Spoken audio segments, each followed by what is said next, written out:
Hello అండి. అందరూ ఎలా ఉన్నారు? నేను బాగున్నాను. మీరందరూ కూడా బాగుండాలని మనస్ఫూర్తిగా కోరుకుంటున్నాను. ఈరోజు మనందరికి ఇష్టమైనటువంటి అమ్మవారు ఎల్లమ్మ తల్లి కళ్యాణం జరుగుతుందనమాట. మా కాలనీలో తెలిసిన వాళ్ళు జరిపిస్తున్నారు. వాళ్ళ ఇంట్లో జంగమ్మ ఆంటీ అని ఉంటారు మా కాలనీలో. వాళ్ళ ఇంట్లో చేశారు ఈరోజు. అక్కడికి వెళ్ళి వీడియో అయితే కవర్ చేశాననమాట. ఎవరికైనా ఇంట్రెస్ట్ ఉంటే కనుక చూడండి ఫ్రెండ్స్. ఒకవేళ మన ఛానల్ ఎవరైనా కొత్తగా చూస్తున్నట్లయితే సబ్స్క్రైబ్ చేసుకోండి. వీడియోస్ నచ్చినట్లయితే లైక్ చేయండి, షేర్ చేయండి, కామెంట్ చేయండి. చాలా బాగా చేశారండి. మేము కొంచెం లేట్‌గానే వెళ్ళాము. త్వరగా ఎళ్ళుంటే ఇంకా అన్నీ కవర్ చేసేదాన్నేమో గానీ, కొంచెం నాకు వేరే పని ఉండడం వల్ల లేట్‌గా వెళ్ళాల్సొచ్చింది. అయినా గానీ వీలైనంత వరకైతే వీడియో షూట్ చేశాను. చూడండి.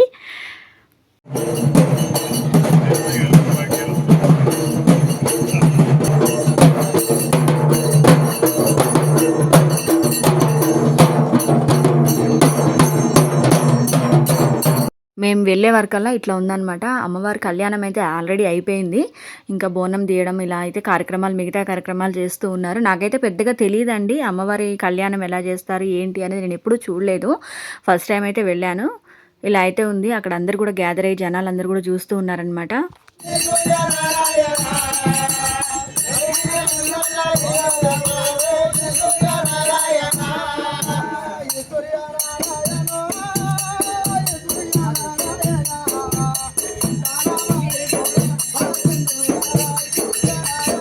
నాకు తెలిసినంత వరకైతే స్టోరీ చెప్పడానికి ట్రై చేస్తానండి.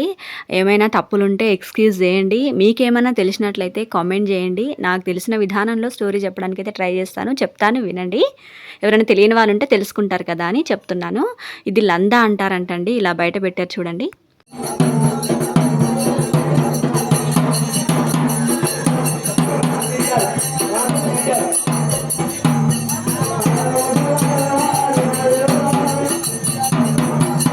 ఇంతకుముందు మల్లన్న లగ్గానికి వెళ్ళాను కదండి. ఒక 5 మంత్స్ బ్యాక్ నా బర్త్‌డే రోజున మాకు మా రిలేటివ్స్ వాళ్ళ గృహప్రవేశం అప్పుడు వెళ్ళాను. చూశానక్కడ. మల్లన్న లగ్గం కూడా ఫస్ట్ టైం చూశాను. అక్కడ చూసిన అనుభవమే మళ్ళీ ఇట్లా ఎల్లమ్మ తల్లి లగ్గం అయితే నేనెప్పుడూ చూడలేదు. బావుందండి. చాలా చేశారు. మంచిగా అనిపించింది. చూస్తున్నంత సేపు గూస్ బంప్స్ వచ్చినాయి.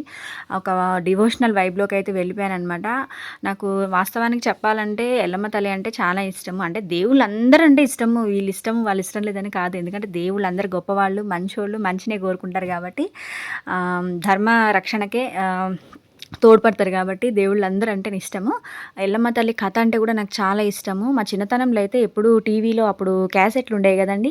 డీవీడీ ప్లేయర్స్ ఉండేవి. అందులో క్యాసెట్స్ వేసుకొని చూస్తూ ఉండేదాన్ననమాట.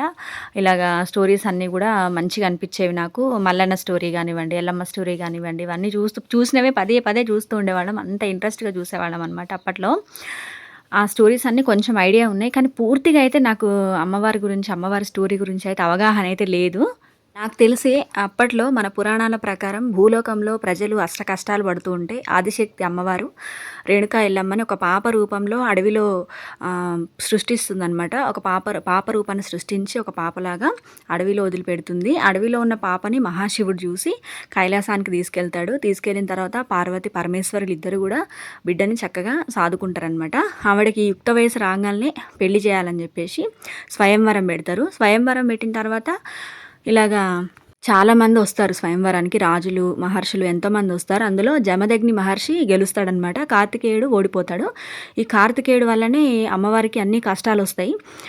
కార్తికేయుడు జమదగ్ని మహర్షిని ఎప్పుడైతే సంహరిస్తాడో అక్కడి నుంచి స్టార్ట్ అవుతుందని మన పురాణాల ప్రకారం ఉంటుంది. ఎల్లమ్మ మహర్షిని కాపాడుకోవడం కోసం అడవిలోకి వెళ్ళిన తర్వాత మహర్షి 5 పండ్లని, మామిడి పండ్లని ఎల్లమ్మకి ఇస్తాడు. ఎల్లమ్మకి ఇచ్చిన తర్వాత 5 పండ్లు తిన్న తర్వాత ఎల్లమ్మకి 5గురు సంతానం కలుగుతారు. 5గురిలో 5గురు సంతానం కూడా కొంచెం పెద్దగా అయిన తర్వాత మా తండ్రి ఎక్కడున్నాడు, ఎవరు మాకు చెప్పాలి అని పరశురాముడు ఇంక వెంటబడతాడు తల్లిని టార్గెట్ చేసి. ఎక్కడికి వెళ్ళినా సరే మా తండ్రి ఎక్కడున్నాడు ఏంటి అని అడిగే వరకల్లా తల్లి కొడుకుల బాధ ఈ పిల్లలకు తట్టుకోలేక ఇల్లిండు తిరిగి లాస్ట్కి ఒకరి బాయిలో దాంకుంటుంది అనమాట. బాయిలో 24 సంవత్సరాల వరకు దాంకుంటుంది. 24 సంవత్సరాల తర్వాత ఆ తల్లి బయటికి రావాలి. అది జమదగ్ని మహర్షి ఆమెకు చెప్తాడు, ఎల్లమ్మకు చెప్తాడు, 24 ఇయర్స్ తర్వాత నేను మళ్ళీ నీ దగ్గరికి వస్తాను, అప్పటి వరకు ఈ నిజము ఎవరికి చెప్పొద్దు, పిల్లలకు కూడా చెప్పొద్దు అని మాట తీసుకుంటాడనమాట. ఇంకా అట్లా 24 ఇయర్స్ వరకు దాంకొని 24 ఇయర్స్ వరకు పరశురాముడు ఏం చేస్తాడంటే ఒక బైరాగి వేషంలాగా వేసుకొని అక్కడ బావి దగ్గరే డ్యాన్స్ వేస్తూ ఆ అమ్మని పిలుచుకుంటూ తిట్టుకుంటూ తిరుగుతూ ఉంటాడు. లాస్ట్కి అమ్మవారు ఆదిశక్తి అవతారంలో బయటకు వస్తుందన్నమాట. జమదగ్ని మహర్షి చెప్పిన 24 సంవత్సరాలు కంప్లీట్ అయిపోయిన తర్వాత అమ్మవారు బయటకొస్తుంది. తర్వాత పరశురాముడికి అర్థమవుతుంది. ఆ తల్లిని శరణు వేడుతాడు, క్షమించమని అడుగుతాడు. అమ్మ పడ్డ కష్టాలన్నీ తెలుసుకుంటాడనమాట. జమదగ్ని మహర్షి చనిపోయిన స్థలానికి వెళ్ళి అడవిలో ఎక్కడుందో తెలుసుకొని అక్కడికి వెళ్తాడు. తన తండ్రి అస్థికలు తీసుకొని అస్థికలకి మన సంజీవని విద్య ద్వారా ఆయనను బతికించి మళ్ళీ ఇద్దరికి లగ్గం చేసేసి తప్పు అనేది తెలుసుకుంటాడు. ఇంక అప్పటి నుంచి అమ్మవారు శిలారూపం ధరించి మన సృష్టిని కాపాడడం కోసం ఈ భూలోకంలోనే ఉండిపోతుంది. భక్తుల కష్ట నష్టాలు తీర్చడం కోసం అమ్మవారు ఇలాగా ఎల్లమ్మ అవతారం లాగా ఎత్తింది అని అంటూ ఉంటారండి. ఇలా రకరకాల స్టోరీస్ ఉంటాయి. ఒక స్టోరీ అయితే కాదు, ఏదైనా సరే అమ్మవారు చాలా కరుణామూర్తి. ఆ తల్లి అందరినీ దయతోటి చూస్తూ ఉంటుంది, కాపాడుతూ ఉంటుంది.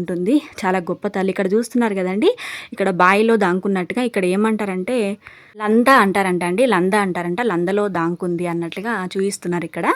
వాస్తవానికైతే మనకి బాయిలో నిజంగా బాయిలో దాంకొని బయటకు వెళ్తుంది అనమాట. 24 సంవత్సరాల తర్వాత వింటూ ఉంటే కళ్ళెమ్మట నీళ్లు, మనసంతా బాధగా అనిపిస్తూ ఉంటుంది. స్త్రీమూర్తి పురాణాల నుంచి ఇప్పటి వరకు ఎన్ని కష్టాలు భరిస్తూనే ఉంది అనిపిస్తూ ఉంటుంది. ఏదేమైనా సరే అండి, స్త్రీ శక్తి గొప్పది, చాలా గొప్పది.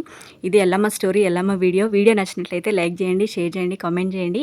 మరొక మంచి వీడియోతో మళ్ళీ మీ ముందుకు వస్తానండి. నాకు తెలిసినంత వరకు అయితే స్టోరీ చెప్పాను. ఇంకా తల్లి బాయిలో నుంచి బయటకు వచ్చి నృత్యం చేస్తుందన్నమాట.